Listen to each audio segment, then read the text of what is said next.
Olá pessoal, vamos dar início a mais um módulo da NR10. Vamos falar um pouquinho de riscos adicionais no trabalho com eletricidade. Nos outros módulos a gente focou muito em eletricidade, nos riscos com eletricidade, e agora a gente vai verificar os riscos do ambiente, né, que podem ser os mais variados possíveis. A gente começa falando justamente de uma outra NR, que é o trabalho em altura, que é a NR35. Ela é um pouco mais nova, não dizendo que o trabalho em altura seja uma coisa nova. O trabalho em altura é uma coisa bastante antiga, mas hoje existe, né, a partir de 2012 foi criado a NR35, que trata justamente da gestão do trabalho em altura. As regras, o como fazer, estão contidas na NR18, mas a parte toda de gestão está dentro da NR35, que inclusive é um outro módulo, né, dos treinamentos da ITEC, que a gente vai estar disponibilizando em breve aí. Mas vamos falar um pouquinho do que pede essa NR35. Primeiro, a definição do trabalho em altura. O que é trabalho em altura? Ele diz que é toda atividade realizada acima de 2 metros do nível onde haja risco de queda. Isso gera bastante confusão, isso gera bastante discussão. Então, é toda vez que houver um desnível, né, superior ou inferior a 2 metros, porque a gente também pode ter buraco, e nesses 2 metros, se eu tiver 1,99 e não se aplica a norma, a gente não pode levar para esse lado, né? A gente está dizendo, a norma precisou estabelecer um valor, teto, para isso, mas ele diz aqui, ó, onde haja risco de queda. Então, eu devo levar em consideração não só a altura, a dimensão, mas sim o trabalho que eu estou realizando. Então, às vezes um trabalho a 1,10 m, 1,50 m, vai ser tão perigoso quando um trabalho a 5, 10, 20 metros. Então eu devo realizar primeiro uma avaliação do ambiente de trabalho. E é justamente isso que a gente vai tratar nesse módulo. Os riscos que existem em volta, que existem no meu ambiente de trabalho. Ainda falando de altura, é previsto uma capacitação para as pessoas, para os trabalhadores. Essa capacitação tem carga horária mínima de 8 horas, né? Ele tem treinamento prático e teórico, então em 8 horas eu tenho, né, que capacitá-los teoricamente e em conhecimentos práticos também. A gente trata nesses treinamentos de normas, regulamentos, análise de risco, que é uma das coisas mais importantes, condições impeditivas, riscos potenciais inerentes ao trabalho, medidas de prevenção, sistemas e equipamentos de proteção coletiva, os equipamentos de proteção individual, como selecioná-los, como conservá-los, qual a limitação de uso de cada um deles, os acidentes típicos mais comuns em trabalhos em altura, condutas em situações de emergência, incluindo noções básicas, né, de resgate e primeiros socorros. É isso do que trata o módulo de NR35. Também é prevista uma reciclagem bienal. E os motivos para reciclagem também são muito parecidos com o que a NR10 pede. Mudança de procedimentos, condições e operações de trabalho, quando houver essas alterações, eu devo reciclar. Evento que indique a necessidade de novo treinamento, um acidente, um quase acidente. Retorno ao afastamento de trabalho por mais de 90 dias. Então, isso aqui é muito parecido é idêntico ao que a NR10 pede. Mudança de emprego. Então, as causas da reciclagem, né, fora o prazo de 2 anos, são muito parecidos com o que a NR10 preconiza. A NR35, então, como eu já disse, trata da gestão do trabalho em altura, né, não das técnicas do trabalho em altura. Então, aqui a gente diz que ela trata da gestão, do planejamento, da organização, da execução do trabalho. Então, tem alguns itens que vale a pena a gente dar uma lidinha, ó.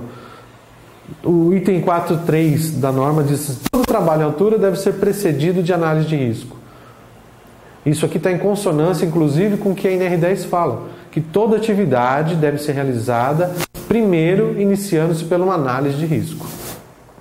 Depois pede por procedimentos operacionais, seriam como realizar ou como fazer, a nossa receita de bolo, porque existem peculiaridades de cada situação, de cada empresa, que podem variar em função de um risco adicional ou não. Permissões de trabalhos, né? A permissão de trabalho é um documento onde se libera, então tem empresa que adota o nome de liberação de trabalho, permissão de trabalho, é indiferente, é alguém autorizando que aquela atividade seja realizada. E as atividades não rotineiras que existem essa necessidade.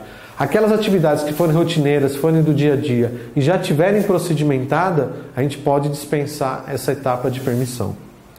Na aquisição e periodicamente, ou seja, de tempos em tempos, que aí a gente vai ter que definir isso junto com a segurança do trabalho dentro da empresa, eu preciso inspecionar os equipamentos. Obviamente, quando eu comprei, eu inspeciono, né? Quando eu for usar, também deveria verificar. No passado, essa questão de cinto, talabarte e outros equipamentos acabava sendo uma questão coletiva. As pessoas tinham um cinto dentro do almoxarifado e de vez em quando ir lá pegar um para usar. A chance de a pessoa anterior ter usado de forma inadequada ou até ter caído e entregue é muito grande. Hoje ficou mais claro que isso é um EPI e deve ser só de uso exclusivo daquele trabalhador. Então, essa questão de inspeção passa a ser um pouco menos irrelevante antes do trabalho. Mas anteriormente, ou para empresas que trabalham dessa forma, onde o EPI acaba sendo um EPC, né, um equipamento de proteção coletivo, eu devo sempre inspecioná-los. E periodicamente, verificando defeitos, falta de costura, algum corte, material abrasivo que tenha roçado nas cintas, em outros, tá? E devo, obviamente, me recusar caso eu identifique algum problema. Outra coisa interessante que a NR35 trouxe foi o uso de absorvedor no talabarte. Lembrando que talabarte é aquela cinta que vai nos ancorar numa estrutura, numa corda, numa linha de vida ao meu cinto. Ele diz que é obrigatório o uso desse absorvedor toda vez que o fator de queda for maior que 1. Ou quando o comprimento do talabarte for maior que 0,90 metros ou 90 centímetros. Na sequência a gente explica o que significa fator de queda. Aí ele diz algumas coisas sobre ancoragem, que é outra coisa bastante polêmica na norma. O ponto de ancoragem deve ter as seguintes providências, né? Deve ser selecionado por um profissional habilitado, lembrando que habilitado é aquele profissional que tem formação numa área técnica e possui o registro no conselho de classe. Para nós da área de técnica seria o CREA. Ter resistência para suportar a carga máxima aplicável.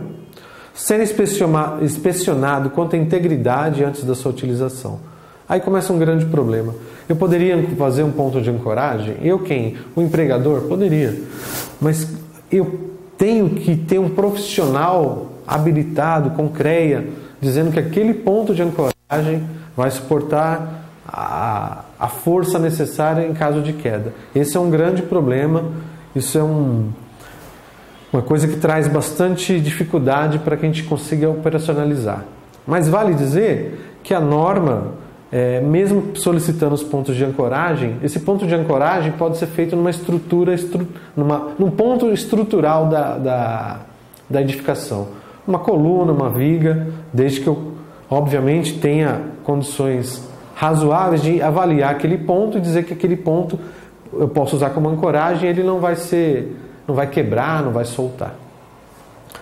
Então, apesar da NR35 ser a norma com nome de trabalho em altura, é na NR18, que é Condições e Meio Ambiente do Trabalho na Indústria da Construção Civil, que eu vou poder conhecer os modos operantes, as técnicas, as exigências, mais quanto à montagem de andaime, montagem de plataforma, de rampa, uso de escada. Então, tudo isso, toda a parte de como fazer vai estar dentro da NR18.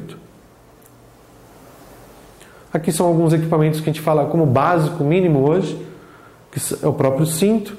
Ele pode ter alguns pontos de ancoragem, né? Alguns pontos de pega, que a gente fala frontal, dorso, lateral, e existem alguns no ombro, que são para trabalhos em espaço confinado.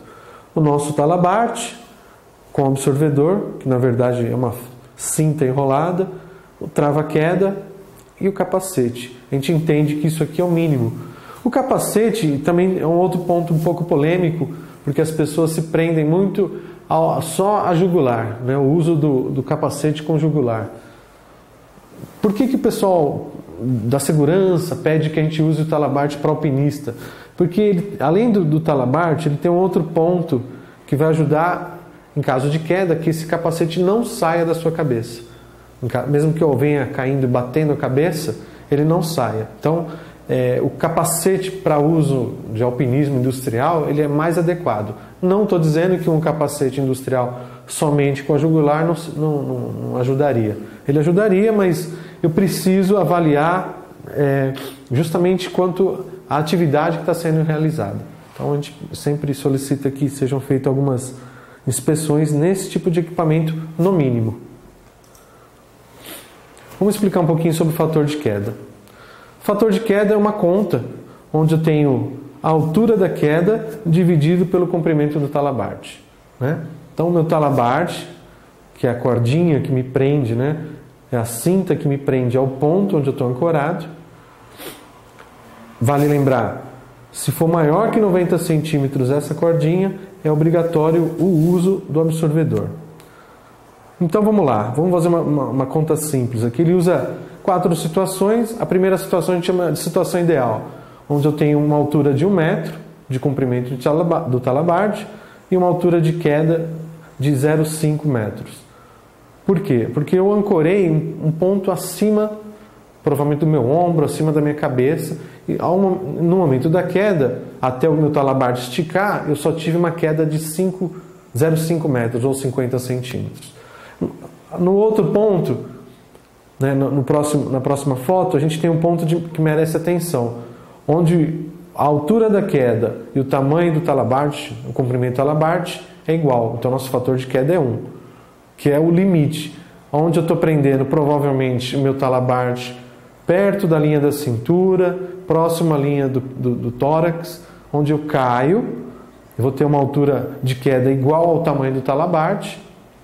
Isso vai fazer com que eu tenha um movimento de pêndulo, vai fazer com que eu tenha uma desaceleração brusca, e isso é importante levar em consideração no momento de uma queda. Mesmo estando de cinto, de talabarte, esse fator de queda é muito importante. Na próxima figura eu tenho o fator de queda de 2, porque a minha queda foi 2 vezes o tamanho do meu talabarte. Provavelmente eu estava ancorado perto da linha dos pés. Ao cair, eu caí, né, eu tive uma queda de 2 metros porque eu tive 2 vezes o tamanho do talabarte, né? Um até onde o ponto de ancoragem, depois até ele esticar, tá? E no próximo é a situação que a gente nunca deveria verificar, nunca poderia existir, que é onde o ponto de ancoragem ele está deslizando, ele está num tubo.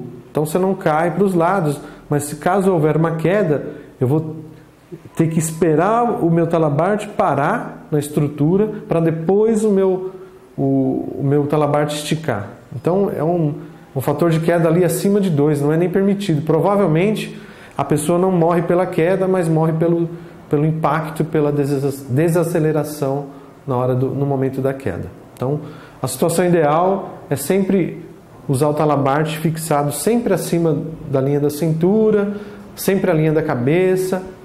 E caso não seja possível, eu preciso tomar outras providências para o trabalho em altura. Então, não é só o cinto, não é só a ancoragem, existe toda uma situação para a gente verificar no local. Vamos falar um pouquinho de andaime, que é uma coisa que a gente acha que não funciona, outros acham que funciona muito bem. Então, a NR18 ela trata desse assunto. Aqui a gente vai tratar de maneira superficial, porque não é o escopo, né, do treinamento, a gente falar um pouquinho que ele existe. Então ele fala que o dimensionamento do andaime seja fachadeiro, seja tipo a gente tem o fachadeiro, tubular, seja qualquer modelo que ele for, ele deve ser dimensionado, né, a estrutura dele deve ser dimensionada por um profissional habilitado, como a gente já disse, habilitado aquele que tem CREA na área respectiva. O andaime tem que ser dimensionado e construído de forma a permitir que eu trabalhe com segurança e que suporte a determinada carga, né, o peso que ele vai trabalhar, que é uma coisa que ninguém leva em consideração. A gente só leva em consideração a altura que eu quero subir e não o peso que eu vou colocar em cima dele. Então, vou colocar 2 pessoas, 100 quilos, mais o equipamento, mais mala de ferramenta, isso a gente não leva em consideração. A gente só leva em consideração a altura que eu quero atingir. O piso do andaime. Primeiro tem que ter forração completa, que é uma coisa meio rara de ver. A gente vê que as pessoas colocam 2 ou 3 chapas ou tábuas e não forram ele completamente. Essa forração deveria ser nivelada, ser antiderrapante, travada. Existem preocupações muito importantes, muito para nós, inclusive da área elétrica, para nós que estamos fazendo NR10, quanto à movimentação e montagem perto de redes elétricas, principalmente de alta tensão. Diz que também ele pode ser feito de madeira, mas madeira de boa qualidade, sem nó, sem pintura, não pode ser feito de resto de madeira, né? A gente vê isso muito na construção civil, né? Resto de pontalete, resto de obra usada para fazer um andaime. O andaime deve dispor do sistema de guarda-corpo, sistema de rodapé, em todo o seu perímetro, conforme a ilustração. É proibido retirar qualquer dispositivo dele, as travas diagonais, as travas de cada quadro, ou que isso esteja faltando. Então, para que eu possa ter confiança no andaime, para que ele possa realmente cumprir o seu papel, eu preciso que ele esteja de acordo. Eu não posso tirar nenhuma trava, não posso entortar, eu não posso quebrar, eu preciso manter ele sempre em perfeito estado de conservação.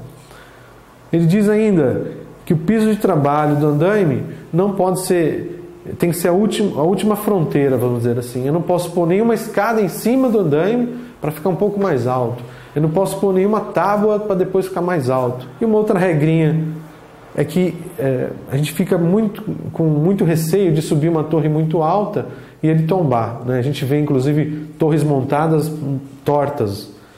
Esse problema é porque as pessoas não estaiam. Estaiar é a gente ancorar ele. Então existe uma regrinha, que toda torre de andaime não pode exceder em altura 4 vezes a menor dimensão da base. Então se meu andaime tem 1 metro, eu posso subir até 4 metros sem estaiar. Acima disso é obrigatório, pela NR18, que eu estaiasse ele, né, para que ele não tombasse, para ter estabilidade. Isso são algumas regrinhas que estão dentro da NR18. A gente não vai entrar mais a fundo no assunto, porque não é, como eu já disse, não é escopo desse módulo.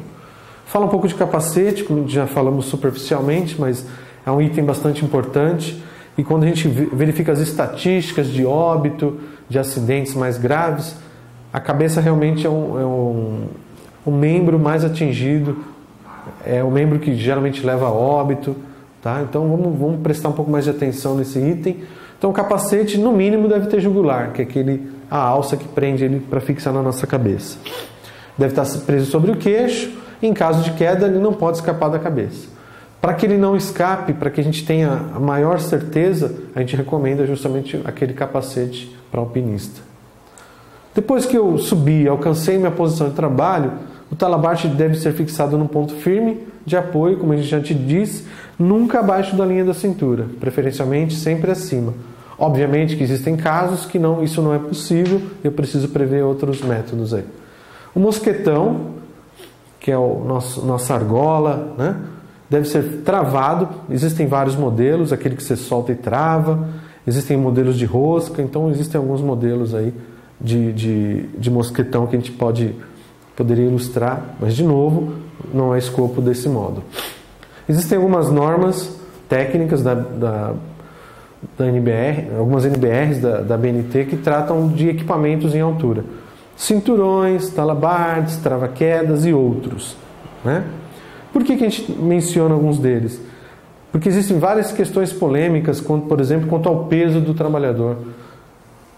A norma que trata do teste para o cinto tipo paraquedista usa como corpo de prova um corpo de prova de 100 kg. Então o fabricante garante que ele atende a 15.835, que é a NBR.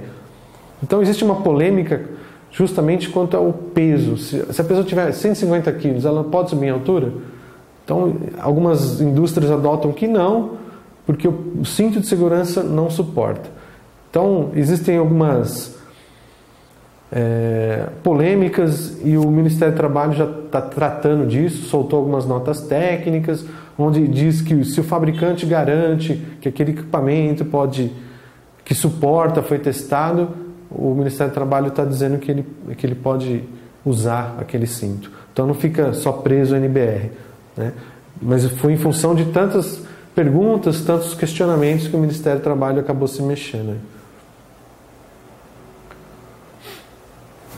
Alguns procedimentos, algumas dicas que a gente dá para trabalhar em altura: não jogar ferramenta, né? Evitar de levar em cintos, o ideal é que a gente levasse em bolsas, que elas fossem içadas. A gente pede que as escadas sejam feitas de materiais resistentes, e no nosso caso, que trabalha com instalação elétrica, a gente pede para que as instalações, né, quando eu estiver trabalhando em instalações elétricas ligadas, que o nossa escada, nosso andaime, ou seja aterrado, ou não seja feito de material condutor, evitando aí um choque por tensão de fuga, por alguma coisa assim, por corrente de fuga ou coisa parecida. Escadas com danos estruturais também não deveriam ser usadas. O que é um dano estrutural? Falta de um pezinho, falta de uma corda, uma roldana enroscando, uma trava, um montante torto. Então a gente poderia mencionar N problemas em escadas e a gente continua usando ela com danos estruturais. Nós não deveríamos, porque a partir do momento que eu uso um equipamento com defeito, o problema, a culpa é minha e não mais do equipamento, porque você sabia que o equipamento estava defeituoso e acabou utilizando. Ainda falando um pouquinho de escada agora, né, que a gente deveria fixá-las, as escadas, principalmente se a gente vai encostar em um lugar, ou se não tem como amarrar, fixar, estaiar igual a gente estaiou o andaime, que a gente tenha pessoas que possam estar nos auxiliando, segurando o pezinho. Quando a gente for apoiar as escadas, para que elas não fiquem nem muito de pé, nem muito deitadas, existe uma regra que a distância entre a parede e a escada, o pé da escada, tenha mais ou menos 1/4 ou 0,25% do tamanho que eu estou atingindo. Então, se eu estou trabalhando a 10 metros, que ela esteja afastada aqui 2,5 metros, garantindo mais ou menos uma estabilidade. Antes do início do trabalho, o responsável deveria verificar os montantes. Montantes são as laterais da escada, degraus, roldanas, cordas, travas, pés e etc. Então, todo equipamento em altura, seja EPI, seja roldana, seja corda, seja os acessórios ali, eles deveriam ser inspecionados sempre antes do início do trabalho. Para a gente encerrar, existe um resuminho falando do cinto abdominal, que é um cinto que muita gente tem dúvida se pode usar, que é aquele cinto que a gente prende somente no abdômen e laça o poste, laça, né, a edificação. Esse cinto só é permitido o uso por eletricistas, ele é um cinto específico, mas hoje eu tenho cintos paraquedistas que também têm as travas laterais, as pegas laterais, e eu posso usar um talabarte de posicionamento, e a função é muito parecida. É que a gente não consegue detectar outras situações onde eu use o cinto abdominal, a não ser por eletricistas. Tá? Outro item que a NR18 fala a mesma coisa que a NR35 é quanto ao uso obrigatório do cinto em alturas superiores a 2 metros do piso, e que eles também pedem para que a gente inspecione todos os equipamentos. Ali a gente trouxe a ilustração de uma plataforma aérea. Todo mundo gosta de usar, acha que isso aqui é a solução de todos os nossos problemas em altura, e não é bem verdade. Existem limitações. Esse modelo é uma pantográfica, mas a gente tem aqueles modelos de lança, e todos eles têm restrições quanto ao uso. Então, se eu não for treinado, que é uma outra coisa obrigatória, eu preciso ser treinado para operar um equipamento desse, porque a gente pode ter acidentes tão graves quanto o andaime, quanto uma escada. Então, fica o lembrete. A NR35 pede para que eu tenha o treinamento, mas a NR18 traz um anexo só falando desse tipo de plataforma. Então a gente merece uma atenção especial aí. Não achem que isso aqui resolve todos os nossos problemas, não. Tá? Então a gente encerra aqui a parte de altura e vamos falar um pouquinho de outro risco adicional, outro risco que a gente corre, que não é elétrico, mas está presente no nosso dia a dia, que é espaço confinado. Por acaso, uma outra NR33, bastante polêmico também, bastante difícil de trabalhar, bastante difícil de definir o que é espaço confinado, o que não é. Então a gente vai tentar esclarecer um pouquinho do que trata isso. O espaço confinado, ele deve ter algumas características, né? Então, é um dos primeiros itens da NR33. Ele fala que a NR33 ela tem que oferecer condições para que eu consiga reconhecer, para que eu consiga avaliar, para que eu consiga monitorar, inclusive identificar o que são esses espaços e quais riscos eles oferecem para mim. Depois, ele define mais ou menos o que é, né? Mais ou menos porque é uma gama tão grande de situações que ele define 3 situações básicas. Para ser espaço confinado, primeira coisa, ele não é um ambiente que ele foi projetado para ter gente dentro. Então, não foi projetado para ocupação humana contínua, que possua meios limitados de entrada e saída. Limitados quanto ao acesso, quanto ao tamanho, quanto à dificuldade. E principal e característica mais marcante é a insuficiência de oxigênio dentro do ambiente. Então, cuja ventilação é insuficiente para remover contaminantes ou onde possa existir a deficiência do oxigênio ou o contrário, o enriquecimento do oxigênio. Então, quando a gente pensa em espaço confinado, a característica mais forte dele é não ter ar respirável ou ter gases que vão tóxicos ou inflamáveis dentro daquele ambiente. Também é previsto treinamento, 2 treinamentos, um de 16 horas para quem trabalha e para quem vigia, porque a gente tem uma pessoa que fica na porta, na boca de visita do espaço confinado, vigiando, controlando quem entra e quem sai. E um treinamento de 40 horas para aquelas pessoas que vão ser o supervisor de entrada, é o supervisor do trabalho dentro do espaço confinado. Não necessariamente ele é um gestor, um supervisor no cargo, mas para atividade em espaço confinado existe a figura, a pessoa do supervisor de entrada, que na verdade é uma pessoa que tem que ter uma série de conhecimentos, por isso o treinamento de 40 horas dele. Né? Você fala assim, a pessoa que entra tem 16 horas de treinamento e o supervisor, que é uma pessoa que não entra, tem 40 horas de treinamento. Por quê? Porque ele vai precisar prever N situações, N riscos para essas pessoas que entram. Alguns exemplos na indústria do que são espaços confinados: reatores de processos químicos, vasos de pressão, né, das mais diferentes dimensões, tanques de armazenagem, silos de armazenagem, caldeiras de vapor, tubulações, túneis, escavações, caixas subterrâneas, caixas de passagem, inclusive elétricas, porque a gente tem caixas de passagem bastante grandes. Então, aqui são alguns exemplos. A gente tem uma gama muito grande, como eu já disse. A gente tem o próprio porão de cabos de uma subestação. Eu posso ter casa de máquinas de caixas d'água, de piscinas. Então, dentro dessas características que a gente disse, acesso limitado, contaminantes, tudo isso e aliado, depois de uma análise de risco, vão definir se aquele espaço é confinado ou não. Atmosfera de risco, que são as principais características do espaço confinado. Então, quando eu penso em espaço confinado, de novo, as características mais fortes dele são composição de ar com oxigênio insuficiente para mim respirar, ou seja, abaixo de 19,5%, e atmosfera com gases tóxicos ou inflamáveis. O símbolo do espaço confinado é um triângulo com uma pessoa desmaiada dentro.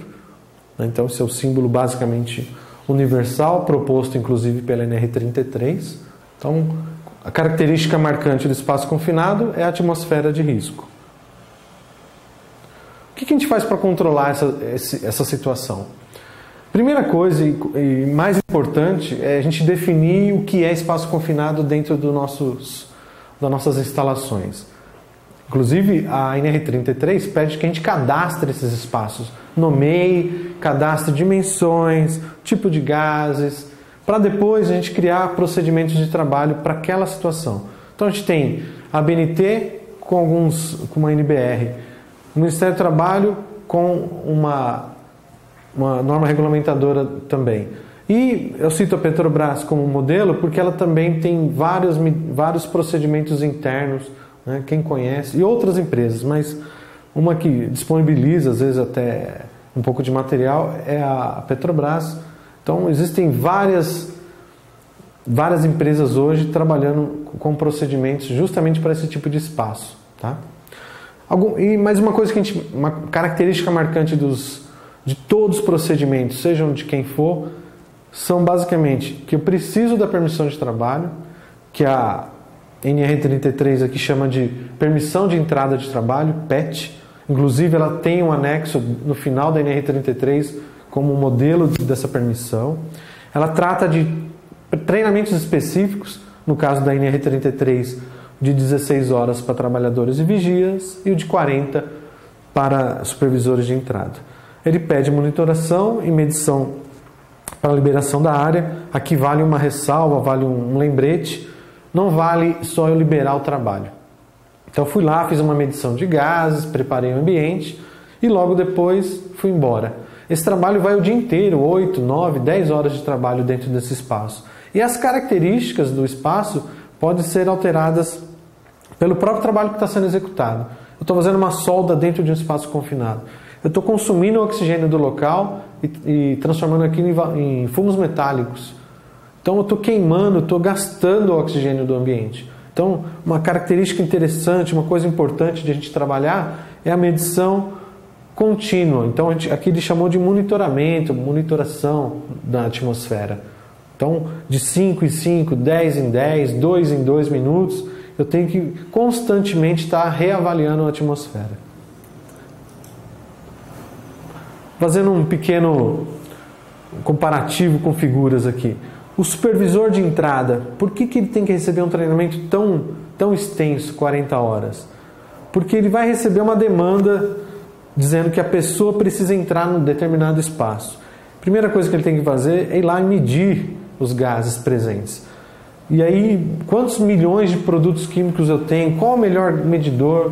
Eu tenho esse medidor? Eu não tenho? Então, a primeira coisa é fazer a medição. Depois verificar que riscos existem e quais medidas de controle eu vou precisar. Por exemplo, eu posso ter insuflamento de ar, ou seja, jogar ar externo para dentro do ambiente. Eu posso solicitar que seja colocado um tripé de resgate, para que o espaço é tão pequeno que não teria como resgatar a pessoa a não ser com um tripé desse. Ou vai decidir que não vai entrar com máscara de filtro e sim com ar mandado externo, ou com um conjunto autônomo, porque o ar interno do ambiente ali, ele é totalmente nocivo para o ser humano. Então, não há condição nenhuma dele entrar nesse espaço confinado sem o ar externo. Então, o supervisor de entrada a gente enxerga como uma pessoa-chave aqui na questão da entrada em espaço confinado. Então, é por isso que a gente disse que o treinamento dele é muito maior. Também é previsto a reciclagem para esse treinamento de espaços confinados. A ITEC também oferece esse tipo de treinamento nos 2 módulos. Então, são assuntos bem específicos. Então, de 2010 para cá, o Ministério do Trabalho tem se movimentado em questão de capacitação de trabalhadores, NR10, NR35, NR33 e outras tantas, mas as mais usadas são essas. E a gente tem todo esse conjunto de normas, de riscos para trabalhar.